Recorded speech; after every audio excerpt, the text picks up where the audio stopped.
Hi everyone, Ricky here from Tech Talk. Today we're doing a final review on the HTC One A9. A massive thank you to Vodafone for sending me this, so let's jump in. First of all, I want to talk about the actual outer body of this phone. So first of all, you can see the colour is actually a really different colour that we see to most phones. So this is a deep garnet red colour. So on the back there, you can see the antenna bars. You can also see your camera and your dual tone flash. More about that a bit later. So on the back, you're going to find branding from HTC there, which is nice and not too overpowering. So you've got two antenna bars there that we're used to seeing on most phones now. And this does have a little bit of similarity compared to the M9. So going down to the side here, you're going to see your SIM card tray and also your SD card, which is really good. The SD card can actually take up to 200 gigabytes of storage, which will really improve your phone. On the front here, you're going to see your front facing camera, which is 5 megapixel. You've got your fingerprint sensor here, which is really good as well. Looking down here at the bottom, if I just hold this in the right light here, you're going to see your charger port, your speaker grill and your 3.5 jack as well. Then on this side, you're going to find your volume rockers and your sleep wake button, power button. And as you can tell there, one is smooth, your volume rockers are smooth, and the actual power button here has a textured feel to it, which is really nice for myself being sight impaired. So actually jumping into the main device here. So on the back, you've got a 13 megapixel camera there with a dual tone flash and 1080p recording with a microphone underneath. So looking actually at the buttons on the front of the screen here, you've got 3 capacitive touch. So we've got a back, a home and a menu button. So if I hold the back, it will always go back. Holding the home button will take you to Google. So it'll take you to Google straight away. Then you've got your home button here, which is your fingerprint sensor, which you can tap to go back home. You've got your menu button, which you can dismiss applications or dismiss all by clearing all. Sliding down from the top with one finger is going to bring you, first of all, your notification area.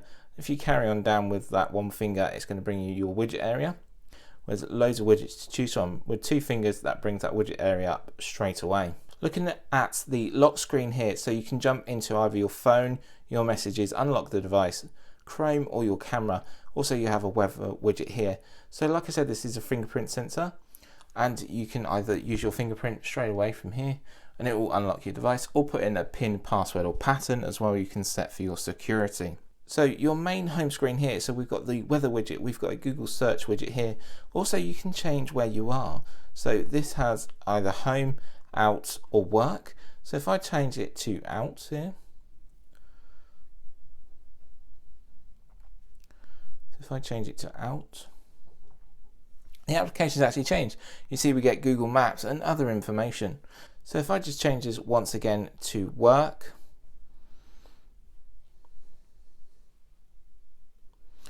you see our applications change again where you get Google Drive, and it's really helpful, really good feature. I like that. You can set your own profile. So you can also change that as well within that little app here. So if I just highlight this once again, you can actually change it and change your settings. So tapping that home button there. So like I said, you've got widgets on here as well. We've got the weather widget, we've got the Google search widget. And if you want to add more, what you do is slide along to a blank screen here, pressing and holding. So pressing and holding with one finger, where you can change your wallpaper, change your theme, add a widget and manage your home screen selections. And that's very possible and nice and easy to do. Also, if you just pinch with 2 fingers there, you can get this quick access one where we can add a widget straight away. So if we go clock,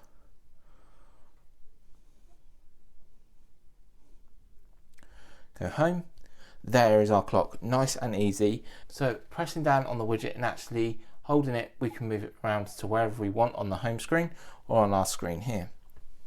Just going back home. So I'm pressing that home button. Like I said, you've got Google search there, which is really good.